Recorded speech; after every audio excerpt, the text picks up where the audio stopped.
न अत्यश्नतः तु योगः अस्ति न च एकान्तम् अनश्नतः न च अतिस्वप्नशीलस्य जाग्रतः न एव च अर्जुन। तु अत्यश्नतः योगः न अस्ति च एकान्तम् अनश्नतः योगः न अस्ति अतिस्वप्नशीलस्य न च अर्जुन जाग्रतः न एव।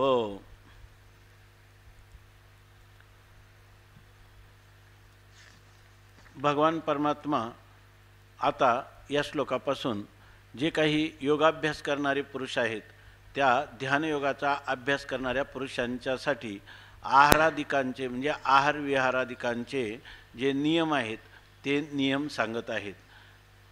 त्यामध्ये सांगतात तू अत्यश्नतः योगः न अस्ति तू, परंतु हा जो योग आहे हा योग कोणाला साध्य आहे तर युंजन एवं सदात्मानं योगी नियतमानसः शांतिं निर्वाण परमां मत्संस्थाम अधिगच्छति किंवा समम काय शिरोग्रीवं धारयन्नचलं स्थिरः संप्रेक्ष्य नासिकाग्रं स्वदिशश्चानवलोकयन् प्रशांतात्मा विगतभिर्ब्रह्मचारी व्रते स्थितः मनः संयम्य मच्चित्तो युक्त आसीत मत्परः।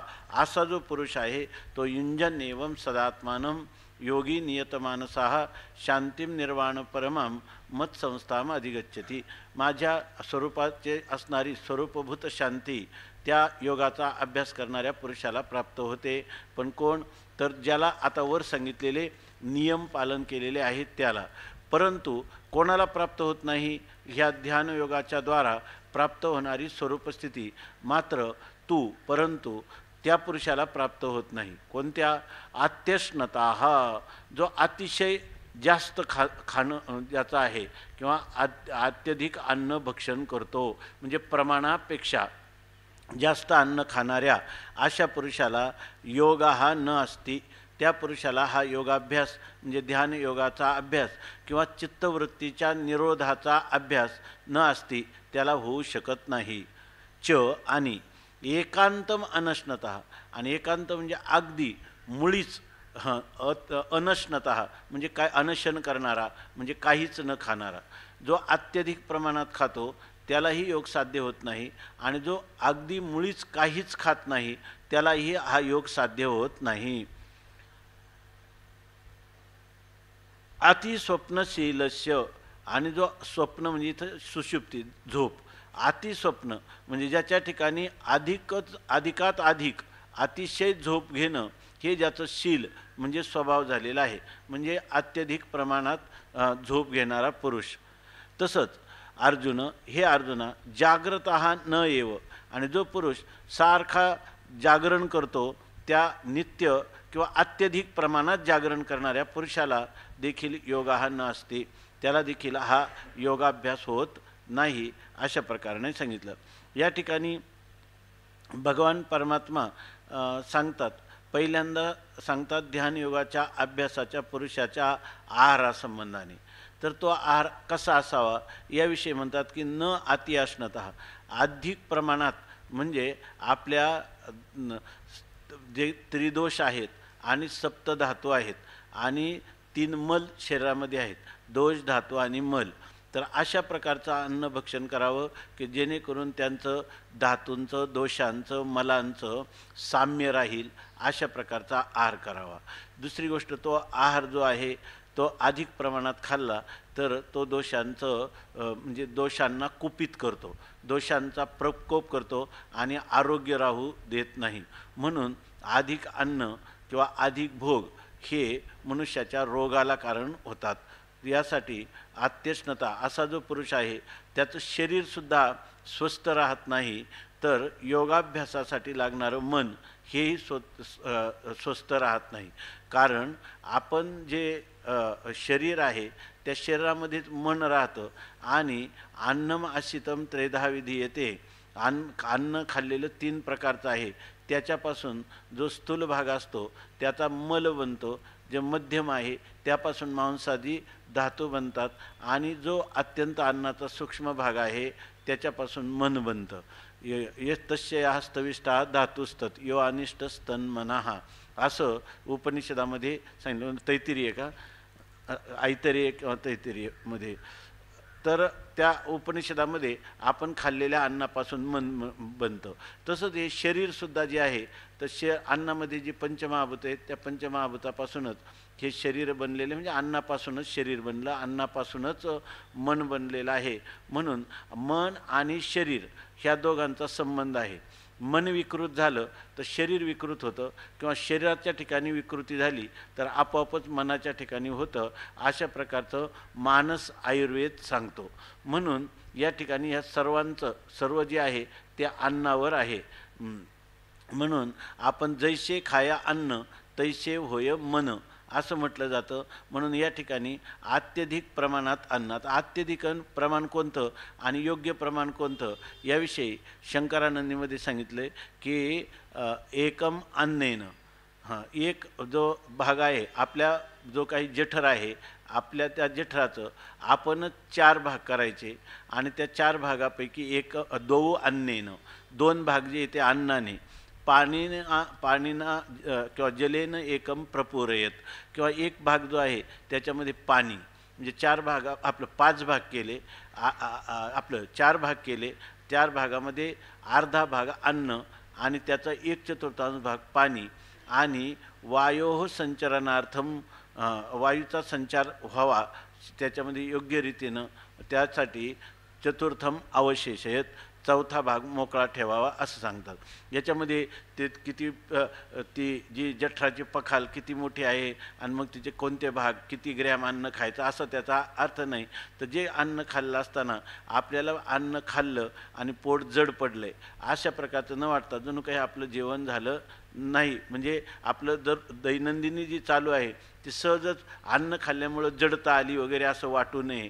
अशा प्रकारचं अन्न, नंतर त्याच्यात पाणी आणि बाकीचा भाग मोकळा ठेवा. म्हणजे याचा अर्थ अगदी पूर्णपणे जठर भरेल आणि पोटाला तट लागेल अशा प्रकारचं खाऊ नये.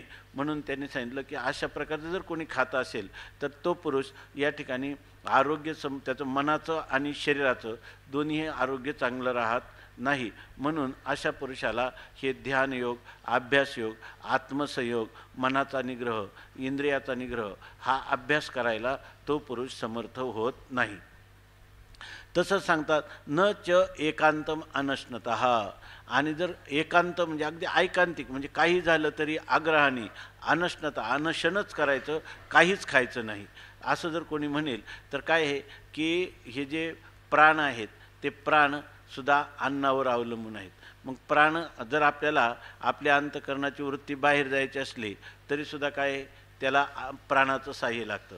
इंद्रियांची वृत्ती विषयांपर्यंत जायचं म्हटलं तरी प्राणाचं साह्य लागतं. आणि जीवन ज्याला आपण म्हणतो त्या जीवनामध्ये एक व्युत्पत्ती आहे प्राणाची, प्रीणाती इति प्राणः, किंवा आपलं जीवनामध्ये जो आपल्याला खरं चैतन्य देतो किंवा सर्व हालचाल शरीरादी, मनाची, सगळी बुद्धीची, या सर्वांनाच बळ देणारा असा जो प्राण आहे त्या प्राणाची स्थिती ही अन्नावर अवलंबून असते. म्हणून या ठिकाणी जर आपण काहीच खाल्लं नाही तर ते शरीर जे आहे तर ते शरीरसुद्धा टिकू शकत नाही. स्वस्थ तर राहत नाही पण टिकूसुद्धा शकत नाही. म्हणून या ठिकाणी त्या शरीराला आणि मनाला आणि प्राणाला जतन करण्यासाठी ऐकांतिक अनशन म्हणजे काहीच न खाणं हे या ठिकाणी चालत नाही. म्हणून पुन्हा तो आहार जो आहे आता पुढं सांगणार आहेत, सात्विक आहार, राजस आहार, तामस आहार. त्यापैकी सात्विक आहाराचं आयुष, सत्व, बलारोग्य, सुखप्रीती विवर्धना, रस्याः स्निग्धाः स्थिरा आहारा, स्थिराः हृदया आहारा सात्विक प्रियाः, आणि कट्वम्ल लवनात्युष्ण तीक्ष्ण वृक्षविदाहिनः आहारा राजसश्रेष्ठा दुःख शोकामय प्रदाः. पुन्हा यातयामं गतरसं पुती परिषितंच यत् उच्चिष्टमपि चामेध्यम भोजनम तामसप्रियम. या ठिकाणी आपलं जे भोजन आहे ते तमोगुणी किंवा रजोगुणी आहार नसावा तर सत्वगुणी आहार असावा. अशाही प्रकाराने या ठिकाणी सांगितलेले आहे. दुसरं एक सांगितलं की आहारातले जे पदार्थ आहेत ते आरोग्याच्या दृष्टीनं आपण अनेक वेळा सांगितलं असेल. एक आमच्या आयुर्वेदमध्ये एक किंवदंती आहे. किंवदंती ती अशी आहे की या कलियुगामध्ये एक वाघभट नावाचे मोठे आयुर्वेदाचे विद्वान होऊन गेले, शास्त्रज्ञ.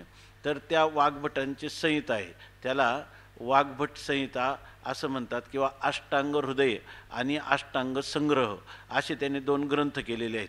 आणि ते ग्रंथ असे की संपूर्ण आयुर्वेद जेवढा आहे, वेदाचा उपवेद आयुर्वेद किंवा उत्तरवर्ती आचार्यांनी त्याच्यावर केलेली काही टीका किंवा चरक संहिता, सुश्रुत संहिता आणि त्यांच्यावर चक्रप आणि दत्त म्हणून त्यांनी केलेल्या टीका आहेत.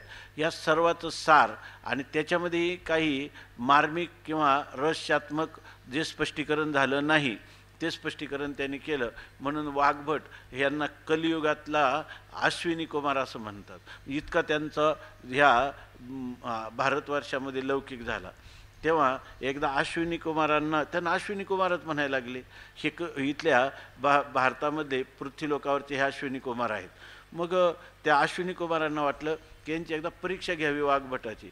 म्हणून वाघभट सकाळी काहीतरी स्वाध्याय करत होते आणि त्याच वेळेला त्या अश्विनी कुमारांनी 2 कावळ्यांचे रूप घेतले. ते 2 भाऊ आहेत आणि ते देवांचे वैद्य आहेत अश्विनी कुमार.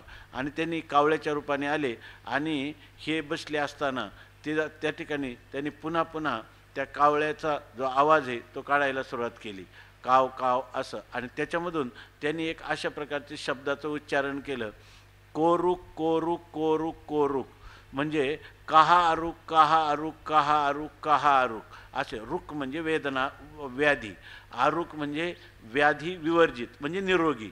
तर काहा आरुक म्हणजे निरोगी कोण.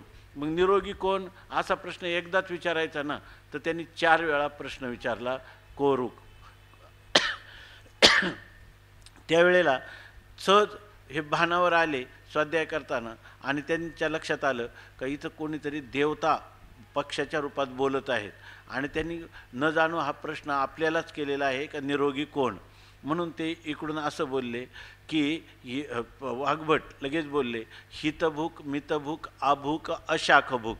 आता हे काही वादाचे मुद्दे आहेत याच्यामध्ये, परंतु वाघभटाने दिलेलं उत्तर मात्र असं आहे की तो म्हणतो की हितभूक आपल्या शरीराला जेवढं योग्य आहे तेवढंच खाणारं, मानवणारं, शरीराला योग्य असणारं, आरोग्याला अनुकूल असणारं, धातूचं साम्य ठेवणारं असं जे आहार आहे तर तो म्हणतात हितभूक, हितकारक असेल तेवढंच खाणारं. पुढं सांगतात मितभूक म्हणजे जेवढी आपल्याला भूक आहे ना त्या भुकेपेक्षाही 2 घास कमी खाणं म्हणजे मितभूक. भूक थोडीशी शिल्लक ठेवून आहार घेणं त्याला म्हणतात मितभूक. तिसरं त्यांनी सांगितलं अभूक म्हणजे काहीच न खाणं, काहीच न खाणं याचं. आणि चौथं सांगितलं की अशाखभूक, शाखा म्हणजे भाज्या, पालेभाज्या. तर त्या आमच्या आयुर्वेदमध्ये थोडं वर्णन केलं, भाज्या खायच्या नाही असं नाही, पण सारख्या भाज्यांचं प्रमाण भोजनामध्ये फार प्रमाणात असू नये म्हणून अशाखभूक, ज्याच्या जेवणात भाज्या कमी आहेत तर असं सांगितलं. आता याच्यावर वाद होईल. आजच्या काळात सगळे तर पालेभाज्या महत्त्वाच्या असं सांगतात. तर पालेभाज्या ज्या आहेत तर त्या पालेभाज्या जास्त काळ टिकत नाही. रात्रीत महाराजांनी सांगितलं स्वरूपाने आपलं काय त्याला म्हणतात स्वतः नाशाचं सांगितलं. भाज्या आपोआप सोडून जातात की नाही. आणि तूप किती दिवस राहतं. शिवाजी महाराजांच्या काळातले तुपातले रांजण आता उपलब्ध झाले त्याच्यापेक्षा त्याचे गुण जास्त आहेत. म्हणजे त्याचे 400 वर्षामध्ये ते तूप जास्त जास्त प्रभावी झालं. याचं कारण काय. तूप हा सार, सर्व दुधाचं सार, दह्याचं सार, लोण्याचं सार, तूप असं सारभूत पदार्थ आहे. म्हणून जे कोणतेही पदार्थ जास्त काळ टिकतात ते पदार्थ जर खाल्ले तर आपल्या शरीरातले धातू जे आहेत ते स्थिर होतात असंही आयुर्वेद सांगतं. आणि ही गोष्ट अनुभवाला येण्यासारखी आहे. तर त्याच्यामध्ये सांगतात अशाखभूक. आता प्रश्न असा आहे की भाज्या जास्त खाऊ नयेत असं एक सांगितलं. आणि अभूक म्हणजे काहीच न खाणं. काहीच जर खाल्लं नाही तर मनुष्य मरेल पण रोग नाही होणार. त्याचा अर्थ ते आमचे प्रिन्सिपाल होते देवचके सर, ते सांगायचे आपलं अभूक कसं काय होईल. ते म्हणे मरेल पण त्याला रोग होणार नाही. म्हणजे हे जे दोष आहेत तर त्या दोषाचा उत्क्लेश होणार नाही, कारण त्याला अन्नाचं बळच मिळालं नाही. पण याचा अर्थ तो त्याच्या ठिकाणी ज्याला रोग म्हणतात, रुक म्हणजे वेदना, रुक धातूचा अर्थ वेदना, त्याला वेदना ज्या काही आहेत त्या वेदना त्याला होणार नाहीत असं. किंवा ही किंवदंती हा काही शास्त्राचा सिद्धांत नाही, पण वाघभटाच्या नावावर हे असं म्हटलं जातं. असं त्याच्या संहितेत सुद्धा वर्णन नाही. पालेभाज्या कोणत्या खाव्या, जिवंती वगैरे हे असं त्याचं वर्णन केले, पडवळ वगैरे ह्या पालेभाज्याचे वर्णन केले. त्याच्यामध्ये असं आहे की पावसाळ्याच्या दिवसामध्ये अनेक रोग पडतात, म्हणून पावसाळ्याच्या दिवसात जास्त पालेभाज्या खाण्याऐवजी कडधान्य खावीत असंही पण सांगितलेलं आहे. तर याच्यामध्ये म्हणतात की अनश्नतः. नंतर आता दुसरा एक गोष्ट सांगतात, हे झालं आहाराचं. न चाती स्वप्नशीलस्य, आणि जो मनुष्य अधिक स्वप्न म्हणजे झोप घेतो, झोप घेणं हा त्याचा स्वभाव आहे. त्यांनी सांगितलं ना 14व्या अध्यायात मला वाटतं सांगितलं का की वाटेने जाताना त्याला ठेच लागली आणि खाली पडला आणि तिथंच झोपी गेला आणि घोरायला लागला. याचा अर्थ काय? वाटे जाता वेगे कल्लाताही डोळा लागे. वाटेने जाताना पडला आणि कल्ला खाली तर तिथंच झोपी गेला. स्वर्गही परिनेघे जरी निघाली. जर त्याला कोणी म्हणलं की तुला मला स्वर्गाचे भोग मिळणार आहे, तर म्हणतो मला झोपू द्या, मला स्वर्गाचे भोगसुद्धा स्वर्ग भोग तेही न लगती आसार, असं तो म्हणतो. असा जर झोपणारा मनुष्य असेल तो ह्या ध्यानयोगाचं साधन करू शकत नाही. आणि जाग्रत न आणि अतिजाग्रत जो सारखाच जागा राहतो त्याला पण या ठिकाणी मिळत नाही. ह्या अत्यश्नतावरचं एक वर्णन नाथ महाराजांनी भागवतामध्ये सांगितलेलं आहे. काही लोक खूप खातात आणि काही लोक काहीच खात नाही. जर आपण शरीराला अन्न पुरवलं नाही आणि आपण जर ध्यान करायला लागलो की आपण पूर्ण काहीच खायचं नाही. आता ज्याचा त्याचा अनुभव आहे याच्यामध्ये. हे आताचे जे लोक साधन द्वादशी करतात, आपले संदीप महाराज हे, त्या दिवशी त्यांचं चिंतन कमी होतं का जास्त होतं स्वसंवेद्यविषयी आहे की नाही. परंतु शास्त्र मात्र असं सांगतं की या ठिकाणी जर काहीच खाल्लं नाही तर दिवसभर काय होतं, त्या अन्नाचं चिंतन होतं. आज आपण काही खाल्लं नाही, ध्यान करण्याऐवजी एका बाजूला प्राणाचा धर्म आहे, भूक हा तहान हा, तिकडं भूक लागलेली असते आणि इकडं चिंतन करायचं. चिंतन करायला गेलं का भूक पीडा देत राहते. आपलं उपवास कशासाठी, व्रत वैकल्य कशासाठी, आध्यात्मिक चिंतन अधिक करता यावं म्हणून तुकाराम महाराज म्हणतात ना, सुखे खावे अन्न आणि त्याचे करावे चिंतन. जर होत नसेल तर नाथ महाराजांनी असलेले दिवसा तर चिंतन होतच होतं, पण त्या अनशन करणाऱ्या पुरुषाला रात्री स्वप्नात देखील अन्न येतं असं नाथ महाराजांनी म्हटलेलं आहे. म्हणजे याचा अर्थ ह्या सगळ्या गोष्टी ज्या आहे तर हे ताळतंत्र पाहून करायच्या. तर त्याच्यामध्ये ते सांगतात न अति स्वप्नशीलस्य, जास्त झोपणाऱ्याला नाही. आणि तसंच जाग्रत. काही लोक इतके जागा काहीच नाही. ते एक वारकरी होते भामचंद्र डोंगरावर, तर त्यांनी गाथा पाठ होता, साधूबाबा म्हणून त्यांचं नाव होतं. तर ते म्हटले की आम्ही विचारलं गाथा कसा पाठ केला, तर त्यांनी सांगितलं की मी फारच कमी झोपायचं म्हणे. तिथं समोर ते झाड आहे, कशा त्याला म्हणतात, नांदुरकीचं झाड आहे. ते त्या याच्या घोराडेश्वर आपलं भामचंद्राचं जे मंदिर आहे ना त्यांच्यासमोर याचंच आहे ना झाड ते. तर त्या नांदुरकीच्या झाडाला ते म्हणे मी एक दोरी लावली होती आणि एक शेंडीला बांधली म्हणे, आणि मग मी पाठ करायचं. झोप तर यायची म्हणे, पण झोप आली का काय व्हायचं, त्याला त्या आचका बसायचा आणि त्यामुळे पुन्हा जागं व्हायचं, मग पुन्हा अभ्यास करायचं. याचा अर्थ काय की त्यांनी पूर्णपणे त्या झोप जी आहे ते झोप जास्त घेतली नाही. याला काय म्हणतात, जागरण, अत्यधिक प्रमाणात जागरण करणं. हा पुरुष देखील हे योगाचं साधन करू शकत नाही अशा प्रकाराने सांगितलेलं आहे. कारण काय, शरीरामध्ये ही जी झोप आहे ना, तर दिवसा जे सगळी जी इंद्रिय मन बुद्धी यांना झालेले जे श्रम आहेत त्या श्रमाचा परिहार सकाळी मनुष्य पुन्हा जर वेळेवर त्यांनी झोप पूर्ण झाली तर सकाळी तो पुन्हा उत्साही होऊन उठतो. म्हणजे देवाने दररोज दिलेलं हे एक प्रकारचं नवीन जन्म आहे आणि त्याच्यामध्ये मनुष्याला नवीन उत्साह प्राप्त होतो. म्हणून झोपेवर फार अत्याचार करू नये, किंवा झोप येत असली तरी झोपायचं नाही असंही नाही.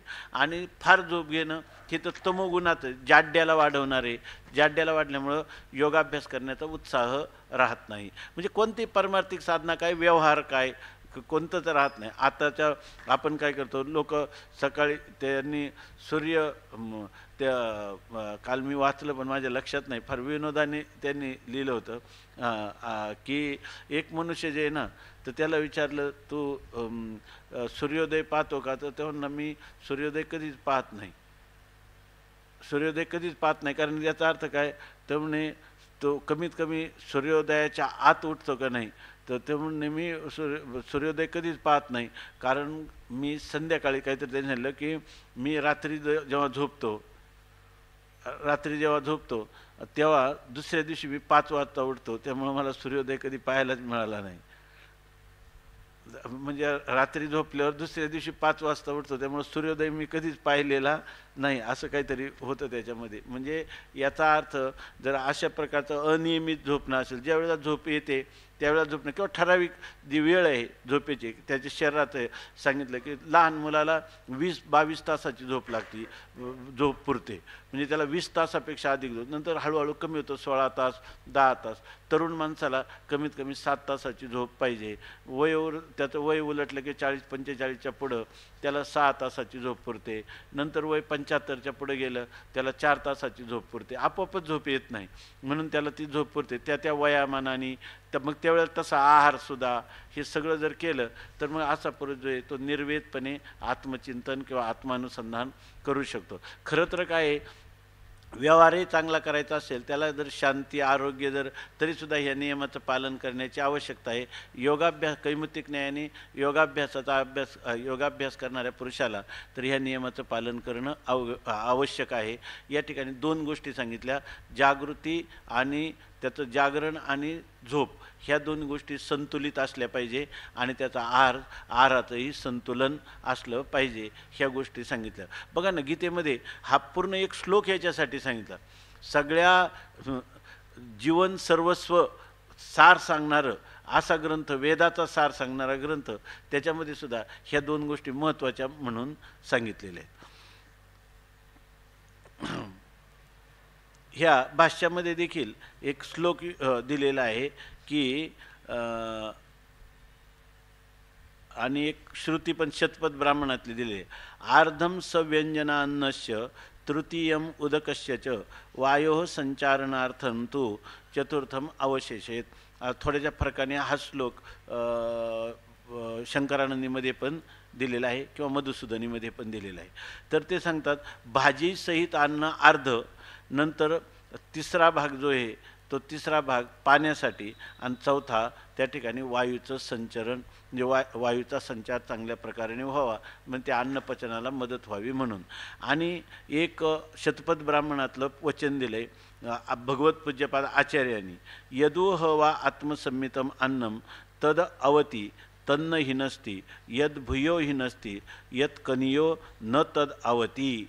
पहा, शतपथ ब्राह्मणामध्ये असं लिहिलेलं आहे की जेवढं जे आपलं अन्न आहे ते आपल्याला आत्मसंमितम, आपल्याला पचेल, रुचेल, भावेल, आपल्याला संतोष देईल आणि आपल्याला पोटावर ताण येणार नाही असं जे अन्न असेल तेवढंच अन्न खावं असं त्यांनी सांगितलेलं आहे. आणि त्याच्यानंतर ते जे अन्न आहे ते अन्न त्या खाणाऱ्या भोक्त्याचं रक्षण करतं, म्हणजे त्याचं आयुष्य वाढवतं, आयुष्य स्थिर करतं, आरोग्य ठेवतं आणि मन प्रसन्न ठेवतं. अशा रीतीनं ते अन्न त्या पुरुषाचं संरक्षण करतं. तन्न ही नसती, त्या पुरुषाची कधीही हिंसा करीत नाही, म्हणजे त्याला प्रतिकूल परिणाम त्याच्या शरीर आणि मनावर ते करीत नाही. दुसरं, यद भूयो ही नसती, आणि त्याच्यापेक्षा प्रमाणापेक्षा जर जास्त खाल्लं तर ते अन्न त्याच्या शरीराचा घात किंवा त्याला अनेक प्रकारचे रोग निर्माण करतं. यत्कनिया न तदावती, आणि जे अन्न फारच कमी प्रमाणात खातात किंवा खातच नाही त्याच्या शरीराचं देखील संरक्षण होत नाही, असं शतपथ ब्राह्मणामध्ये वेद सांगतो, असं त्याचं वर्णन केलं. आता भगवान माऊली या संबंधाने सांगतात की जो रसनेंद्रियाचा अंकिला का निद्रेशी जीवे विकला तो नाही येथ म्हणितला अधिकारिया.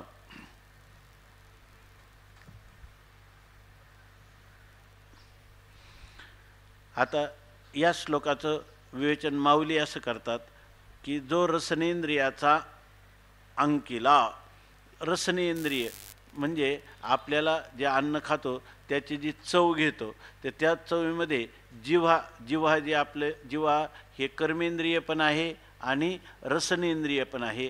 रसनेंद्रिय हे ज्ञानेंद्रिय रूपाने कार्य करते आणि कर्मेंद्रिय हे क्रियारूपाने कार्य, आपण शब्दाचं उच्चारण वगैरे करतो, घास गिळतो, हे जे आहे तर ते कर्मेंद्रिय आहे.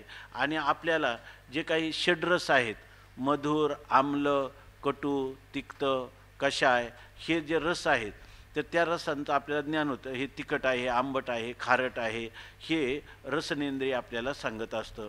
जिभेच्या तुकाराम महाराज म्हणतात ना, मिष्टान्नाची गोडी जिव्हेच्या आगरी ना, मिष्टान्नाची गोडी जिव्हेच्या आगरी, मसक भरल्यावरी स्वादनेने.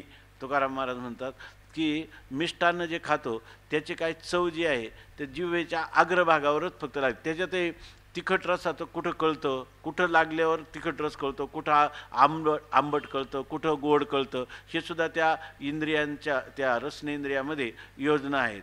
आणि हे जो पुरुष आहे त्याला जे आवडतं त्याचा रसनेंद्रियाचा अंकिला झाला, म्हणजे त्याच्या स्वाधीन झाला. त्याला आंबट आवडतं ना, मग आता आम्हाला दम आहे तरी काल ते लोणचं पाहिलं की मग ते खावं वाटणं, आणि बरं खावं वाटणं, पण हे एवढं कळलं पण काही खायला नाही पाहिजे, आणि तरी जर आपण खाल्लं तर याला म्हणतात प्रमाद किंवा याला म्हणतात प्रज्ञापराध. म्हणजे जो मनुष्य प्रमाद करतो म्हणजे कळूनसुद्धा किंवा बुद्धीला जाणून देखील त्याच्या विरुद्ध वर्तन करतो, ते त्याला म्हणतात प्रज्ञापराध. आणि ह्या प्रज्ञापराधाचं फल हे विरोधी फल त्याला प्राप्त होतं. याचं कारण काय आहे तर याचं कारण आहे रसनेंद्रियाचा अंकिला. ह्या रसनेंद्रियाच्या तो ताब्यात गेलेला आहे.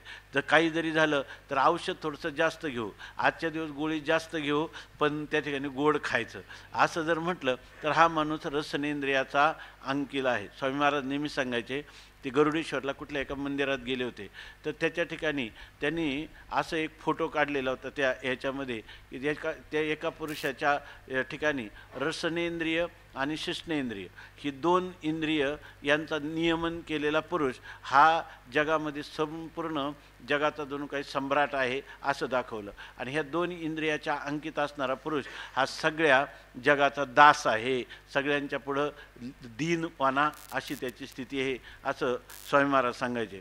तर त्याप्रमाणे हा जो पुरुष आहे तर तो रसनेंद्रियाचा अंकिला.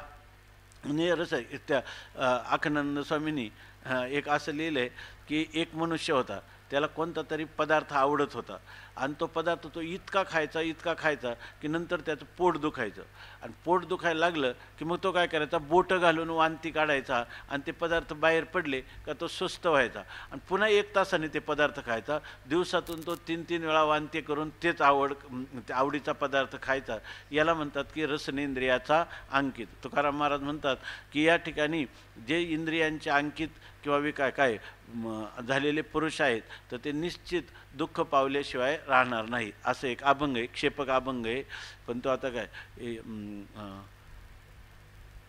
ते फजित होतील असं काय इंद्रियांच्या अंकित ते फजित, दुसरं काहीतरी विषयांचे काय असा विषयांचे लोलिंगत आणि ते फजित होतील असं तुकाराम महाराजांचा अभंग आहे. विषयांचे जे लोलिंगत झाले म्हणजे विषयांच्या ठिकाणी जे आसक्त झाले त्यांची फजिती झाल्याशिवाय राहणार नाही असं सांगतात. म्हणून म्हणतात की जो रसनेंद्रियाचा अंकिला. दुसरं काय सांगतात, निद्रेशी जिवे विकला. आणि जो झोपेला आहे ना, झोपेला जिवे विकला म्हणजे मनाने पूर्णपणे विकलेला आहे. म्हणजे झोप, आपलं जीवनाचं नाव काय आहे, झोप, आणि सगळ्यात प्राधान्य कोणी झोप असली म्हणजे झालं. आमच्या एक परिचयातलं एक मुलगा आहे, तो इंजिनियर झाला आहे. इंजिनियर होऊन त्याला इंजिनियर व्हायला 8 वर्ष लागले, कारण झोपेतून वेळ मिळाला तर अभ्यास करायचा, असं केल्यामुळे त्याला इतका वेळ लागला. तुम्हाला माहीत आहे, मी नंतर सांगेल. तर त्याच्यानंतर तो पास झालेलं 4-5 वर्ष झाले, तर तो तो आता सुद्धा काय करतो, निवांतपणे झोपा घेतो आणि परीक्षेचं अभ्यासाचं नाव सांगतो. अभ्यासात काही कधी पास झालेला नाही. म्हणजे 8 आणि 5 काही 13-12 वर्षाची तपश्चर्या जी आहे ती कशासाठी, निद्रेशी जीवे विकला, त्यांनी विकूनच टाकलेले झोपेला याच्यामध्ये. आणि ते सांगतात, स्वामी महाराज पण सांगायचे, कीर्तनातही आपण ऐकतो, एक जो मनुष्य आहे म्हणजे काहीच कार्य करायचं नाही, आपलं आळशी प्रमादी असं जीवन. ते एका त्यांनी एकाने त्या मुलाला विचारलं, अरे तू काहीच कसा करीत नाही, समजा आता मी सांगितलेलंच उदाहरण जरी घेतलं तर तू काहीच कसं करत नाही. ते म्हणे काय करून काय करायचं आहे. ते म्हणे की करून म्हणजे जर तू चांगल्या नोकरीला लागशील तर, पास झाला तर, नोकरी लागल्यावर मग काय होईल म्हणे, पगार भरपूर मिळेल, पगार मिळाल्यावर काय, मग तुझं लग्न होईल, अमकं होईल, त्याचं सगळं सांगितलं. आणि मग पुढं काय, तो सारखा विचारत राहिला. त्यांनी सांगितलं शेवटी तू सेवानिवृत्त होशील आणि मग काय शांत राहायचं, झोपायचं. म्हणलं ते शांत राहणं झोपा काढणं माझं आत्ताच चालू आहे. कारण काय, त्यांनी जीवनाचा अर्थच तो केला, निद्रेशी जीवे विकला, तो नाही येथ म्हणितला अधिकारी. असा जो पुरुष आहे तो ह्या परमार्थ मार्गातील ध्यानाभ्यास करण्याचा अधिकारी नाही. येथ अधिकारी नाही, इथं तो अधिकारी नाही असं म्हटलेलं आहे. अथवा अग्रहाची बांधोडी, क्षुधा तृषा कोंडी, आहाराते तोडी मारोनिया.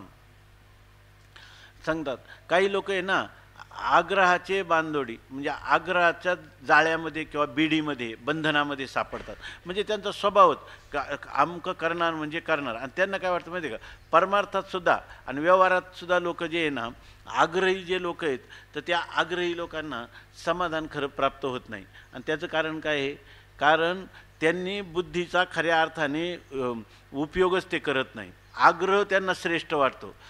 आग्रहाचं दुष्परिणाम काय आहे आणि चांगले काय परिणाम आहेत याच्याविषयी विवेकच त्यांच्या अंतःकरणात उदित होत नाही.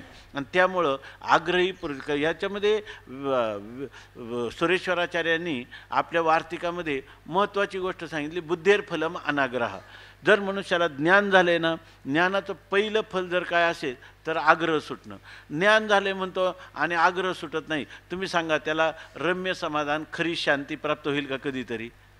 दुराग्रही पुरुष असेल, आग्रही पुरुष असेल. म्हणून सगळे आग्रह, तू काय म्हणतो, ब्रह्मसत्यम जगन्मिथ्या. आता ज्याच्याविषयी आग्रह धरला ते व्यवहारातले पदार्थ, ते सत्य आहेत का? आणि त्याच्याविषयी नाही, पण काही झालं तर मी असंच करणार, असं करणार नाही असं जर म्हणत असेल, त्याला समाधान प्राप्त होईल का? त्याला मिथ्यात्वाचा निश्चय होईल का?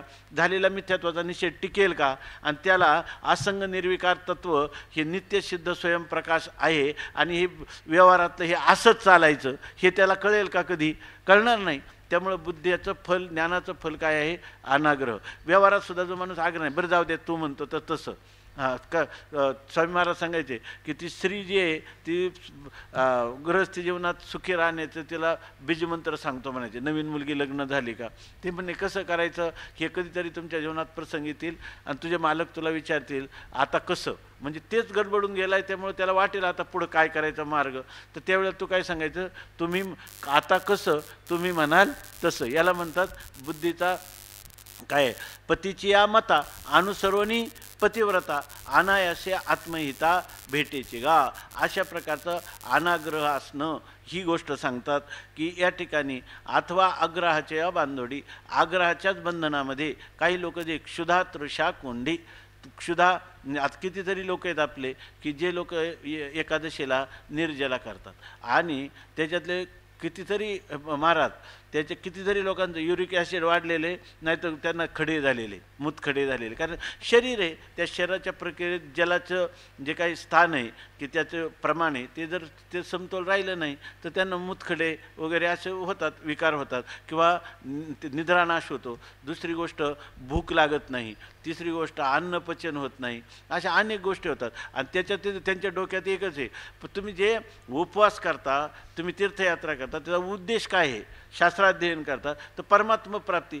परमात्म प्राप्तीला जर गोष्टी प्रतिबंध होत असेल तर त्या गोष्टी तुम्हाला नाही झेपणार किंवा त्या नाही केल्या पाहिजे. बरं, हे सांगण्यात शास्त्राचंही तात्पर्य नाही, परंतु असं समंजसपूर्वक किंवा समन्वयाने विचार करत नाहीत. मग आग्रहाच्या बांधोडी, क्षुधा तृषा कोंडी, भुकेचा निग्रह करतात आणि तानेचाही निग्रह करतात.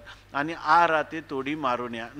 अगदी मनाला मारुन्या म्हणजे मनाला मारून, म्हणजे मनाला अतिशय निग्रहित करून त्या ठिकाणी आहाराते तोडी, आहार तोडतात म्हणजे आहार कमी कमी करतात. काय काय ही जी व्रत आहे ना, काय त्याच्यामध्ये आपण म्हणतो चांद्रायण वगैरे, की आज एकच घास खायचा, उद्या 2 घास खायचं.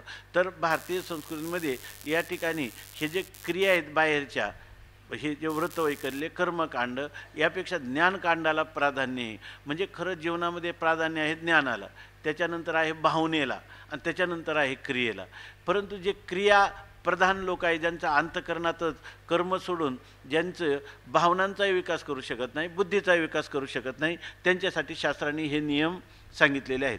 याचा अर्थ हे नियम करू नये असं नाही, पण याच्यातलं काहीतरी समतोल साधून ते करता आली पाहिजे. पण ते हे जे व्रत आहे ह्याच्याविषयी जर वेदानेच विधान केलं असतं तर आहे हे स्मृती ग्रंथामध्ये प्रसंग पाहून अधिकार पाहून या ठिकाणी सांगितलेली हे व्रत वैकल्य आहेत. याच्या संबंधाने सुद्धा विचार केला की ज्याच्यामुळं आपल्या भावनांचा आणि बुद्धीचा विकास जर खुंटवला आपण या कर्मकांडात, तर मग त्यांना काय म्हणतात माहिती आहे का, कर्मजड असं संज्ञा दिली. कर्मठ सुद्धा नाही. कर्मठ हे ना तो मोक्षासाठी कर्म हे मोक्षाचं साधन मानतो. कर्मजड काय म्हणतो माहिती आहे का, हे व्रत आमचा आता किती जरी लोकांना हे असतो मधुमेह असतो, मग आम्ही त्यांना सांगतो की तुम्ही आता उपवास करू नका. ते म्हणतात उपवास नाही. बरं म्हणजे एखादा उपवास सोडतो, पण सोमवार आमचा 5 पिढ्यापासून चालत आलेला आहे आणि एकादशी आमची 5 पिढ्यापासून, आम्ही तर सोडणार नाही म्हणतात. याच्यामध्ये आता त्यांची निष्ठा माना त्याच्याबद्दल नाही, इथं जे चाललेला विषय आहे तो एवढ्याचसाठी आहे की त्याच्यामुळं उलट त्यांना तो जो आग्रह आहे तो आग्रह काय आहे, दुराग्रह आहे. त्याच्यामुळे त्यांचं चिंतन होणार आहे का, नाही. तर त्यांना काय म्हणतात माहिती आहे का, कर्मजड म्हणतात. म्हणजे का, पिछेशी आई आगे धकाई, मागच्या आमच्या पूर्वजांनी केलं ते आम्ही करायचं. बरं करून काय मिळणार तुम्हाला ते काय माहीत नाही, त्यांनी केलं ते आम्ही करणार. याला म्हणतात की पिछेशी आई, मागून आलं आणि पुढं चालवलं.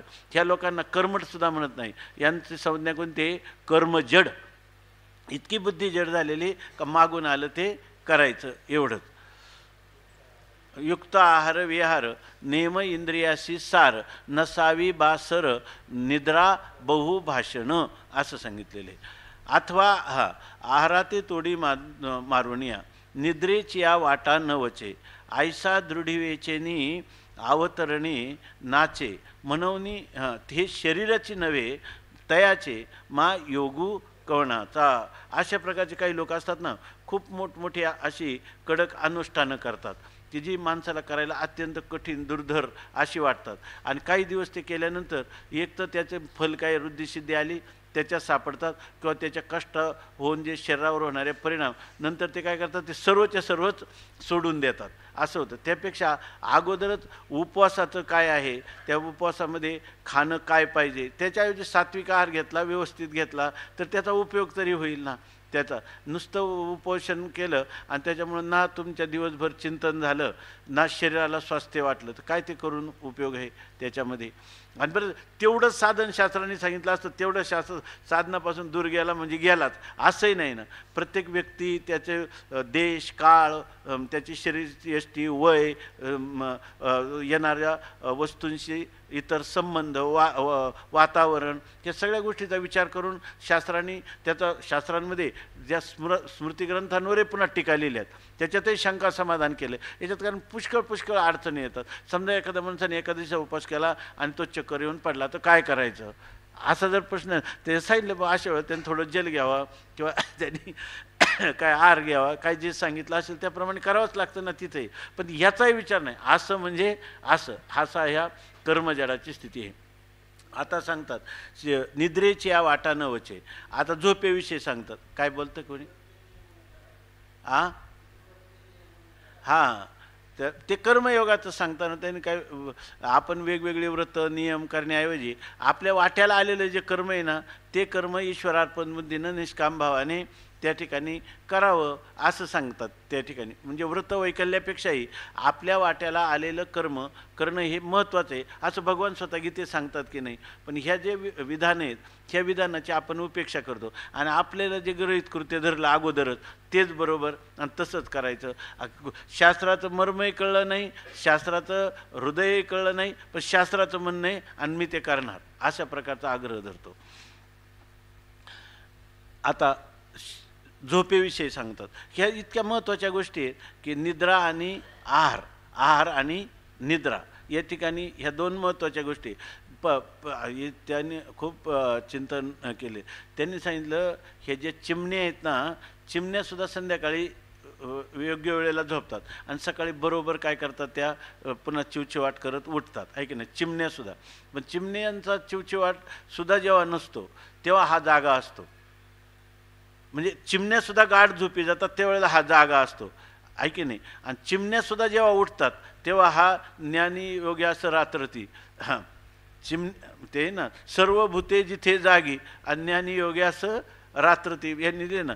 सगळे प्राणी मात्र जिथं जागे असतात त्यावेळेला हा झोपतो. दिवसात सगळे प्राणी आपापल्या आहाराच्या भक्ष्याच्या शोधासाठी जातात की नाही, आणि त्यावेळेला हा शांत झोपलेला असतो सूर्योदय झाल्यानंतर. आणि ज्या वेळेला रात्री सगळे प्राणी वटवागळाला सुद्धा झोप लागते तरी हा टी व्ही पाहत बसतो, आहे की नाही. याच्यामध्ये तर हे असं केल्यानंतर त्या मनुष्याला काय प्राप्त होणार आहे. म्हणून सांगतात की निद्रेची या वाटा नवचे. काही लोक जे आहेत ना निद्रेच्या म्हणजे झोपेच्या वाटेनेच जात नाही, म्हणजे झोपच घेत नाहीत. हां, आणि आईसा बरं मी नाहीच झोपणार. आता सांगितलं ना शेंडीला जर दोरी बांधली आता ते जर आचके बसले तर तो माणूस झोपणार कसा काय. पण त्या दृढीवेचेने अवतरणे, त्याचे दृढ म्हणजे निश्चय, असा बळकट निश्चय आहे की म्हणजे असा निश्चय म्हणजे तो काही अनुकूल नाही, त्याला म्हणायचं दुराग्रह किंवा त्याला म्हणायचं हट्ट. त्या असा हट्ट आहे आणि त्या हट्टाच्या अवतरणे जणू काही दुराग्रहाचा अवतरण म्हणजे अवतार म्हणजे कोण आहे हा. दुराग्रह म्हणजे इकडं तिकडं दाखवायचं नाही, याच्याकडं बोट दाखवायचं. आणि त्या दुराग्रहाच्या अवताराने म्हणजे हट्टाच्या योगाने तो नाचत राहतो, म्हणजे मी हे करणारच असं म्हणतो. आणि अशा पुरुषाचं आहे काय, माऊली सांगतात हे शरीराचे नव्हे तयाचे मा योगू कवनाचा. त्याचं शरीरच जर नीट राहणार नाही तर त्याला योग कुठून प्राप्त होणार आहे, योगाचं साधन कुठून करणार आहे. हे माऊलीने किती खरोखर मायेच्या ममतेने ह्या गोष्टी सांगितल्या. 9000 ओव्यामध्ये ह्या ओव्या ह्या काय अध्यात्मातल्याच केवळ आहेत असं नाही, ह्या व्यवहारी जीवनातही उपयोगाच्या आहे, अध्यात्म जीवनात तर आहेतच आहेत असं सांगतात. त्याला जर माऊली म्हणतात शरीराचे नव्हे त्याचे, त्याचं शरीरच निरोगी राहणार नाही तर त्याला योग काय करणार. योगस्तु चित्तवृत्ती निरोधा. चित्ताच्या वृत्तीचा निरोध करायला जे सात्विक धैर्य लागतं ते त्याच्याजवळ काय असणार आहे आग्रही पुरुषाजवळ. मनवणी अतिशय विषयो सेवावा तैसा विरोधू न हवा का सर्वथा निरोधावा हेही नको.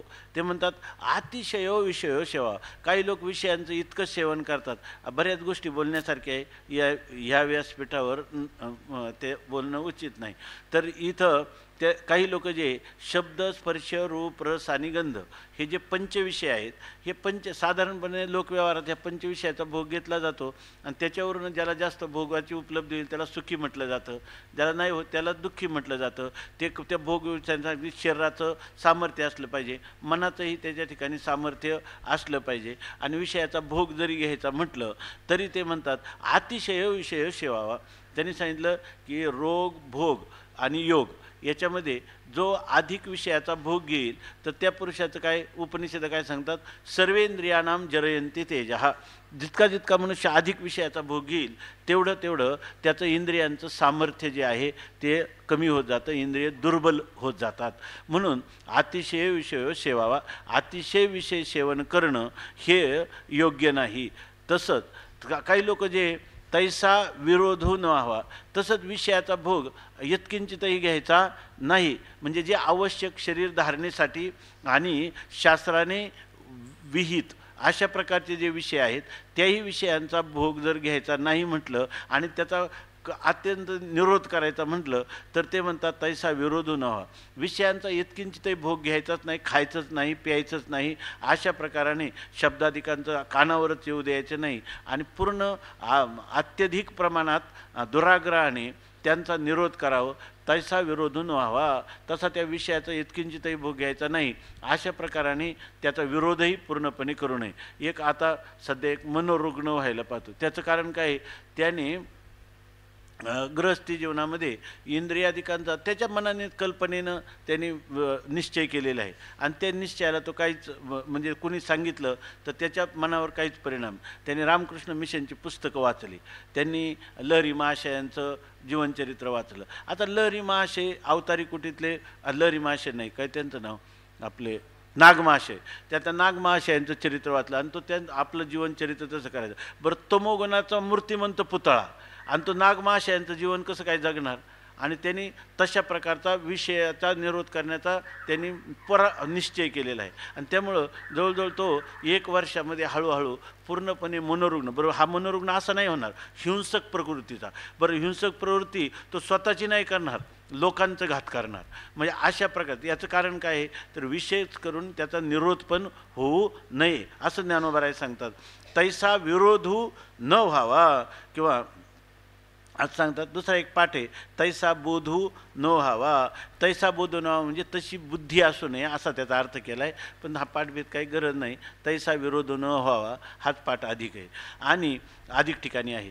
का सर्वथा निरोध हवा हेही नको किंवा पूर्णपणेच ह्या विषयांचा निरोधच करायचा हेही नको, हेही नसावं असं माऊली या ठिकाणी सांगतात. मग कसं असावं तर युक्ताहार विहारस्य युक्तचेष्टस्य कर्मसु युक्तस्वप्नावबोधस्य योगो भवति दुःखः. युक्ताहार विहारस्य युक्तचेष्टस्य कर्मसु युक्तस्वप्नावबोधस्य योगो भवति दुःखः. युक्ताहार विहारस्य युक्तचेष्टस्य कर्मसु युक्तस्वप्नावबोधस्य योगो भवति दुःखः. युक्ताहार विहारस्य युक्तचेष्टस्य कर्मसु युक्तस्वप्नावबोधस्य योगो भवति दुःखः.